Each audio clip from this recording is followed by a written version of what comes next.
সকলোকে নমস্কাৰ জনাইছো পুনৰবাৰ।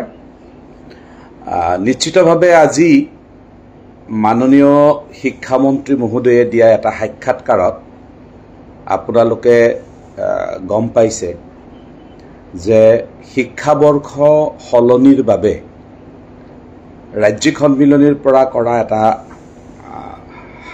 সংবাদপত্ৰযোগে কৰা এটা আহ্বানক মাননীয় শিক্ষামন্ত্ৰী মহোদয়ে এখন সমিতি গঠনেৰে বিষয়টো বিবেচনা কৰাৰ বা পৰ্যালোচনা কৰাৰ এটা ইংগিত প্ৰদান কৰিছে আৰু এই কথাখিনি আজি তেখেতে সংবাদ মাধ্যমযোগে ঘোষণা কৰিছে। অত্যন্ত যোগাত্মক বাৰ্তা হিচাপে আমি ইয়াক গ্ৰহণ কৰিছোঁ। এই কাৰণেই যে যেতিয়া 2020 চনত কোভিডকালীন পৰিস্থিতিৰ সময়ত শিক্ষাবৰ্ষ সলনিৰ বাবে ৰাজ্য চৰকাৰৰ তৰফৰ পৰা কিছু সিদ্ধান্ত গ্ৰহণ কৰি তাৰ মতামত সংগ্ৰহ কৰা হৈছিল।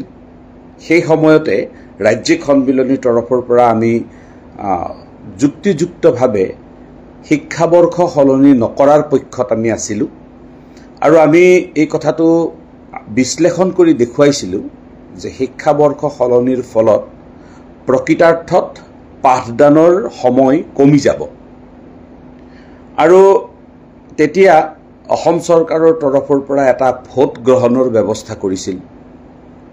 যিসকলে বিষয়টোৰ ওপৰত নজৰ ৰাখিছিল তেখেতসকলৰ নিশ্চয় মনত আছে যে তেতিয়া আমি সন্মানীয় শিক্ষক শিক্ষয়িত্ৰীসকলক আহ্বান জনাইছিলোঁ যে সকলোৱে ভোট দিব লাগে, কিন্তু ভোট দিয়া পৰিমাণ অত্যন্ত কম হ'ল আৰু ৰাজ্য চৰকাৰৰ পৰা শেষত ভোটদানৰ যিটো সময়সীমা আছিল এই সময়সীমা শেষ হোৱাৰ পিছত জনোৱা হ'ল যে 8,000 প্লাছ, মই একজেক্টলি সংখ্যাটো এই সময়ত মনত নাই, 8,000 প্লাছ ভোট দিয়া হৈছিল শিক্ষাবৰ্ষ সলনিৰ সপক্ষে আৰু প্ৰায় 4,000 ভোট দিয়া হৈছিল শিক্ষাবৰ্ষ সলনিৰ বিপৰীতে। অৰ্থাৎ 8,000 লোকৰ মতামতৰ ভিত্তিত এই শিক্ষাবৰ্ষটো সলনি হৈছিল আৰু ইয়াৰ পৰা আমি পিছৰ পৰ্যায়ত আমি দেখিলোঁ যে পাঠ্যক্ৰমৰ পাঠদান সন্দৰ্ভত ছাত্ৰ ছাত্ৰীসকলে ক্ষতিৰ সন্মুখীন হৈছে। এই কাৰণেই হৈছে যে যদিও 1 এপ্ৰিলৰ পৰা পাঠদানৰ কথা কোৱা হৈছে যে প্ৰথম সপ্তাহটো আমাৰ প্ৰস্তুতিত যায়, তাৰপিছত বিহু আহে, বিহুটো এটা দীঘলীয়া কাৰ্যসূচী, যদিও আমাৰ 3 দিন বন্ধ থাকে, 7 দিনবোৰ যদিও বিহু, তথাপিও প্ৰায় 10 দিনমানলৈকে ছাত্ৰ ছাত্ৰীসকলৰ উপস্থিতি সেৰেঙা হয়। তাৰপিছতে ঈদ আহে, ঈদৰ বাবে 4-5 দিন বিদ্যালয়ত উপস্থিতি সেৰেঙা হয়। তাৰ পিছতে বান আহিবলৈ আৰম্ভ কৰে, প্ৰথমটো বানে আমাক ক্ষতিগ্ৰস্ত কৰে, সেই সময়ত বিদ্যালয়ত পাঠদান ব্যাহত হয়। তাৰপিছতে গ্ৰীষ্ম আহে, গৰমৰ বাবে পাঠদান ব্যাহত হয় আদি ইত্যাদি কাৰণত প্ৰথম পৰ্যায়ৰ যি পাঠদান হ'ব লাগে এই পাঠদানৰ সময় বা পৰিৱেশ আমাৰ হাতত বৰ কমি যায় আৰু সেই কথাখিনি আমি আগতেই অনুভৱ কৰিছিলোঁ আৰু তাক আমি যুক্তিযুক্তভাৱে দেখুৱাই দিছিলোঁ কেনেকৈ কিমান দিন পাঠদান কমিব। তাৰোপৰি আমাৰ যিটো পূৰ্বৰ শিক্ষাবৰ্ষ আছিল এই পূৰ্বৰ শিক্ষাবৰ্ষত ডিচেম্বৰ মাহত পৰীক্ষা শেষ হৈ যায় আৰু জানুৱাৰী মাহৰ প্ৰায় 10-12 তাৰিখ মানলৈকে যেতিয়া প্ৰস্তুতিৰ পৰ্ব চলি থাকে তেতিয়া পাঠদানটো নহয়, প্ৰস্তুতি পৰ্ব চলে আৰু তাৰপিছতে ভোগালী বিহু হয়, ভোগালী বিহুৰ পিছৰ পৰা পূৰ্ণোদ্যমে ক্লাছবোৰ আৰম্ভ হয়। এই সময়খিনিতে শীতৰ যিটো প্ৰকোপ সেইটো শেষ হয়, কিন্তু এতিয়া এই শীতৰ প্ৰকোপৰ সময়তো আমাৰ পাঠদান ব্যাহত হয়। প্ৰচণ্ড শীতৰ বাবে বিগত 4 বছৰৰ ভিতৰত 2 বছৰ বিদ্যালয় কিছুদিনৰ কাৰণে বন্ধ দিবলগীয়া পৰিস্থিতি হৈছিল, কিন্তু আমাৰ শীতকালীন বন্ধৰ ব্যৱস্থাৱলী নাই। গতিকে এনেবোৰ অজস্ৰ কাৰণতে আমি শিক্ষাবৰ্ষ সলনিৰ বাবে তেতিয়াৰ পৰা আমি দাবী জনাই আহিছিলোঁ যাতে শিক্ষাবৰ্ষ পুনৰাই জানুৱাৰী ডিচেম্বৰলৈকে আহে আৰু যোৱাকালি 11 জুন তাৰিখে সংবাদ মাধ্যমৰ সৈতে হোৱা এটা সাক্ষাৎকাৰত সন্মিলনীৰ তৰফৰ পৰা আমি উপস্থাপন কৰিছিলোঁ যে ৰাজ্য চৰকাৰে পুনৰ এই বিষয়টো বিবেচনা কৰিব লাগে, কাৰণ এইটো উদাহৰণ আগতেও আছে। প্ৰায় সম্ভৱতঃ 2007-08 চন মানত হ'ব, মই একজেক্টলি চনটো মনত নাই, ৰাজ্য চৰকাৰে এবাৰ শিক্ষাবৰ্ষ সলনি কৰিছিল, কিন্তু পৰৱৰ্তী সময়ত পুনৰাই শিক্ষাবৰ্ষটো জানুৱাৰী ডিচেম্বৰলৈকে আনিছিল।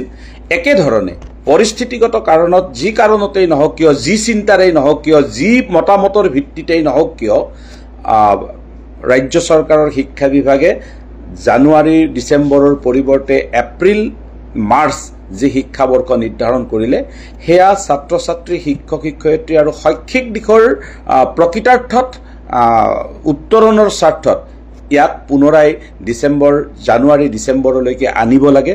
এই কথাটো আমি সকলোৱে, মই ভাবোঁ যে বিভিন্নজনৰ আমি সহমত যোৱাকালি এই বাৰ্তাটো দিয়াৰ পিছতে আমি পাইছোঁ। মই সকলোকে অনুৰোধ কৰিম যে সকলোৱে এই বিষয়টোৰ আমি পুনৰাই এটা মতামত সংগ্ৰহৰ বাবে আমি ব্যৱস্থা কৰিম, আৰু তাত আপোনালোকৰ মতামত প্ৰদান কৰিবৰ কাৰণে মই এই লাইভ যোগে আপোনালোকক অনুৰোধ কৰিছোঁ। দ্বিতীয় প্ৰসংগটো হ'ল যে আমি SRDত যিসকল শিক্ষক নিযুক্ত হৈছিল, এই নিযুক্তি পত্ৰখনত এটা সাংঘাতিক কথা উল্লেখ কৰা হৈছিল। এই শিক্ষক শিক্ষয়িত্ৰীসকলে এনেই দৰমহা ভালেখিনি হ্ৰাস হোৱাৰ পিছত ভৱিষ্যতৰ নিৰাপত্তাৰ প্ৰয়োজনত তেখেতসকলে যথেষ্ট মানসিকভাৱে কষ্ট পোৱাৰ পিছতো, ধনৰ যথেষ্ট ক্ষতি হোৱাৰ পিছতো তেওঁলোকে SRDৰ জৰিয়তে নিয়মীয়াকৰণ হৈছিল। কিন্তু নিযুক্তি পত্ৰখনত লিখি দিয়া হৈছিল যে এবছৰ পিছতহে ইনক্ৰিমেণ্ট পাব, আৰু লগে লগে বিষয়টো আমাৰ দৃষ্টিগোচৰ হৈছিল।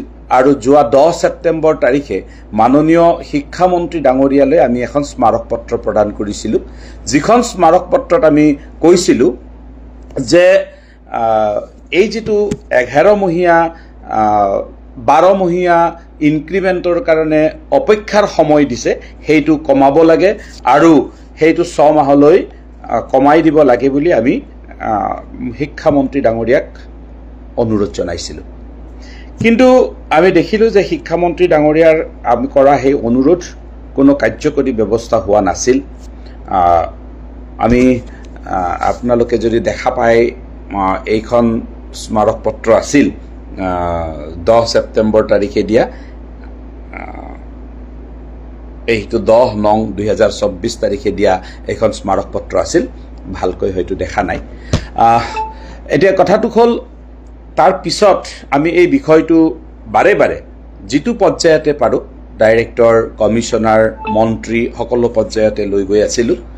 যোৱা 30 মে তাৰিখে আমাৰ মাননীয় মুখ্যমন্ত্ৰী মহোদয়ে আৰ্লি প্ৰসংগত এটা আলোচনাৰ বাবে শিক্ষক সংগঠনসমূহক আমন্ত্ৰণ কৰিছিল, আৰু সেইদিনাখন সুবিধাটো লৈ যদিও বিষয়টো অন্যান্য বিষয় আলোচনাৰ কাৰণে সুবিধা নাছিল, তথাপিও আমি SRDৰ শিক্ষকসকলৰ এই বিষয়টোক লৈ মুখ্যমন্ত্ৰী ডাঙৰীয়াক অনুৰোধ কৰিছিলোঁ যে যিহেতু এই শিক্ষক শিক্ষয়িত্ৰীসকলে 12 মাহ বুলি যদিও কৈছে, প্ৰকৃতাৰ্থত 22 মাহ অপেক্ষা কৰিবলগীয়া হ'ব, গতিকে এই সময়সীমাটো 10 মাহলৈকে হ্ৰাস কৰি দিবৰ কাৰণে আমি মুখ্যমন্ত্ৰী মহোদয়ক অনুৰোধ কৰিছিলোঁ। আৰু সেইদিনাই মুখ্যমন্ত্ৰী মহোদয়ে আমাৰ সন্মুখতে এই বিষয়টো তৎকালীনভাৱে সমাধান কৰিবলৈ বিষয়াসকলক নিৰ্দেশ প্ৰদান কৰিছিল। আমি আশা কৰিছোঁ যে জুলাই মাহৰ এই ইনক্ৰিমেণ্ট সকলো SRDৰ শিক্ষক শিক্ষয়িত্ৰীসকলে পাবলৈ সক্ষম হ'ব, আৰু এইটো সক্ষম হোৱাৰ লগে লগে আমি SRDৰ নিযুক্ত শিক্ষক শিক্ষয়িত্ৰীসকলৰ বাবে যিখিনি প্ৰয়োজনীয় অন্যান্য সা সুবিধাৰ কাৰণে কৰিবলগীয়া আবেদন নিবেদন, এইখিনি নিশ্চিতভাৱে আমি আগবঢ়াই লৈ যাম। দ্বিতীয়তে, এই প্ৰসংগতে আমি সেইদিনাখনেই আমাৰ স্নাতক প্ৰশিক্ষণপ্ৰাপ্ত শিক্ষক শিক্ষয়িত্ৰীসকলৰ পৰা কাঢ়ি নিয়া 8700 প্ৰসংগক আমি উপস্থাপন কৰিছিলোঁ পুনৰাই। মাননীয় মুখ্যমন্ত্ৰী মহোদয়ে পৃথকভাৱে এই গোটেই বিষয়টো আলোচনা কৰাৰ কাৰণে সহমত প্ৰকাশ কৰিছে, আৰু আমি এটা কথাই স্পষ্টভাৱে মুখ্যমন্ত্ৰী মহোদয়ক জনাইছিলোঁ যে ভাৰতবৰ্ষৰ কোনো ৰাজ্যত এনেকুৱা নজিৰ নাই যে এবাৰ পোৱা দৰমহা কৰবাত কাটি লৈ যায়, এনেধৰণৰ নজিৰ নাই।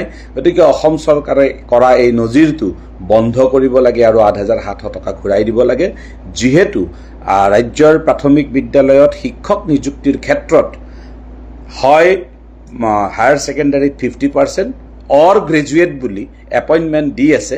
গতিকে যাতে কোনো কাৰণতে এই শিক্ষকসকলৰ প্ৰতি হোৱা অন্যায় এটা ইতিহাস হৈ ৰৈ নাযায়, তাৰ কাৰণে মুখ্যমন্ত্ৰী মহোদয়ক আমি অনুৰোধ কৰিছিলোঁ। আৰু আমি মুখ্যমন্ত্ৰী মহোদয়ে প্ৰতিশ্ৰুতি দিয়াৰ ধৰণে অতি সোনকালে এই বিষয়তো এটা আলোচনা হ'ব বুলি আমি আশা প্ৰকাশ কৰিছোঁ। তাৰোপৰি আমি এই সমগ্ৰ বিষয়টো আদালতৰ মজিয়াত এতিয়াও কিন্তু এটা গোচৰাধীন বিষয় হিচাপে চলি আছে। তাৰ মাজতে আমি সমান্তৰালভাৱে আমি আলোচনা পৰ্যায়তো এই বিষয়টো কেনেকৈ আগবঢ়াই নিব পাৰি এই বিষয়ে প্ৰচেষ্টা কৰি আছোঁ। আচলতে আজি লাইভত অহাৰ বিষয় দুটা কোৱা হৈছে যদিও কেইজন এটা মন্তব্য দিছে প্ৰধান শিক্ষক সন্দৰ্ভত। ইতিমধ্যে প্ৰধান শিক্ষকৰ বাবে মাননীয় মুখ্যমন্ত্ৰী মহোদয়ে যোৱা 30 মে তাৰিখে যেতিয়া আমি আলোচনাত গৈছিলোঁ, তেতিয়া মাননীয় শিক্ষামন্ত্ৰী মহোদয়ক স্পষ্টভাৱে এই বিষয়টো অতি সোনকালে সমাপন শেষ কৰিবৰ কাৰণে নিৰ্দেশ দিছে। আৰু শিক্ষামন্ত্ৰী মহোদয়ে যোৱা 5 জুন তাৰিখে ৰাজ্যিক শিক্ষক সন্মিলনীৰ ভৱনলৈ প্ৰজ্ঞান প্ৰতিভা সন্ধানী পৰীক্ষাৰ বঁটা প্ৰদান কৰিবলৈ আহোঁতে আমাৰ আগত জনোৱা মতে তেখেতে জুন মাহৰ ভিতৰত নোৱাৰিলেও জুলাই ফাৰ্ষ্ট উইকৰ ভিতৰতে প্ৰথম আৰম্ভণি প্ৰধান শিক্ষকৰ নিযুক্তিৰ আৰম্ভণি কৰিব বুলি আমাক কৈ গৈছে। নিশ্চিতভাৱে আমি আশা কৰিছোঁ, কাৰণ ইতিমধ্যে আমি গম পাইছোঁ যে বিত্ত বিভাগৰ অনুমোদন হৈ গৈছে। গতিকে প্ৰধান শিক্ষকৰ নিযুক্তি সম্পৰ্কীয় বিষয়টো আমি অতি সোনকালে সমাধান হ'ব বুলি আমি আশা কৰিছোঁ।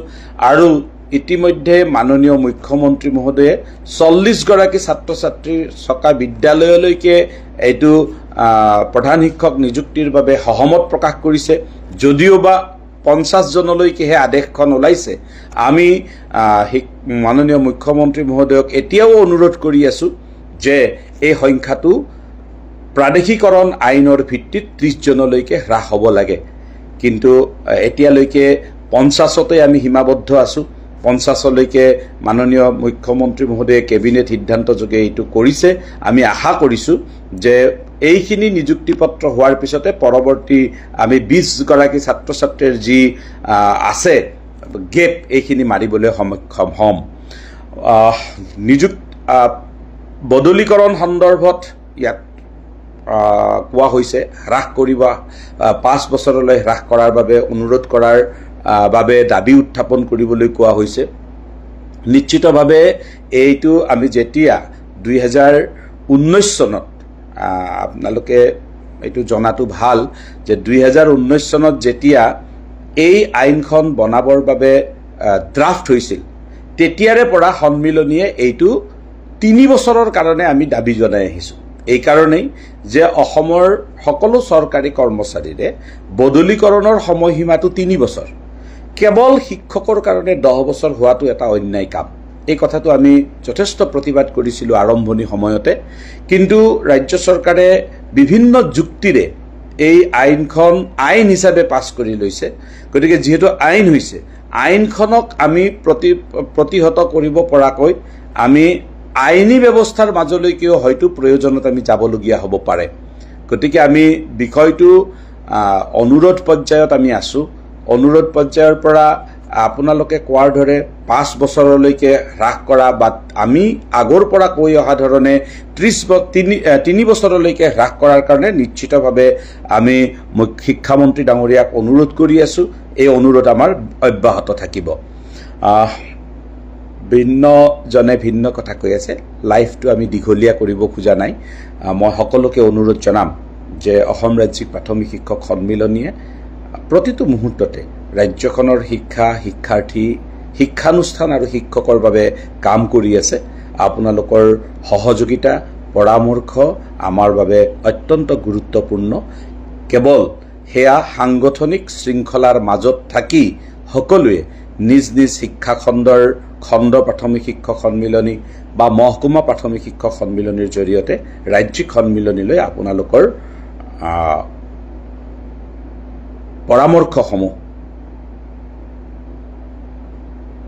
পৰামৰ্শসমূহ প্ৰদান কৰিবলৈ মই অনুৰোধ জনাইছোঁ।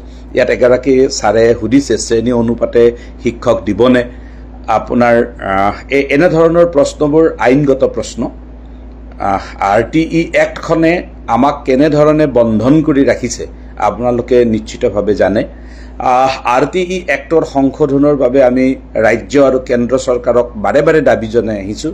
দুটা বিষয়, এটা হ'ল এডমিশ্যনৰ কাৰণে বয়সৰ সময়সীমা আৰু দ্বিতীয়টো হ'ল শিক্ষক ছাত্ৰৰ অনুপাত যেটো নিৰ্ধাৰণ কৰা হৈছে। এই দুইটা সংশোধনৰ কাৰণে আমি অনুৰোধ জনাই আহিছোঁ, দাবী জনাই আহিছোঁ। শেহতীয়াভাৱে আমি বিগত বছৰতো আমি কেন্দ্ৰ চৰকাৰলৈ RTE এক্ট সংশোধনৰ বাবে আবেদন কৰিছোঁ। আমাৰ চিন্তাই কয় RTE এক্ট সংশোধন কৰি আমি শ্ৰেণীয়ে প্ৰতি শিক্ষক দিয়াৰ ব্যৱস্থাটো RTE এক্টৰ ভিতৰত আনিব নোৱাৰালৈকে আমি এই ধৰণে কৈ আমি ৰাজ্য চৰকাৰক সৈমান কৰাব নোৱাৰিম। সেয়েহে আমি RTE এক্ট সংশোধনৰ বাবে এটা প্ৰবল জনমত সৃষ্টি কৰাৰ বাবে ইতিমধ্যে আমি নতুন পদক্ষেপ কেইটামান গ্ৰহণ কৰিছোঁ। আপোনালোকক অতি সোনকালে এইখিনি অৱগত কৰিম। এইখিনি প্ৰাৰম্ভিক পৰ্যায়ত আছে, আলোচনা বিলোচনা চলি আছে। গতিকে সিদ্ধান্ত যেহেতু হোৱা নাই মই আপোনালোকক জনাব খোজা নাই। সিদ্ধান্ত গ্ৰহণৰ লগে লগে আপোনালোক সকলোৱে গম পাব। ৰাজহুৱা শিক্ষাৰ উত্তৰণৰ স্বাৰ্থত, ৰাজহুৱা শিক্ষা ৰক্ষাৰ স্বাৰ্থত আমি অচিৰেই অসমৰ ভিন্ন জাতীয় সংগঠন আৰু শিক্ষক সংগঠনসমূহৰ সৈতে একত্ৰিতভাৱে এনেধৰণৰ পদক্ষেপবোৰ গ্ৰহণ কৰিবলৈ আগবাঢ়িম। ধন্যবাদ। আজিলৈ সকলোকে মতামত দিয়াৰ বাবে, অংশগ্ৰহণ কৰাৰ বাবে ধন্যবাদ জনাই শুভৰাত্ৰি।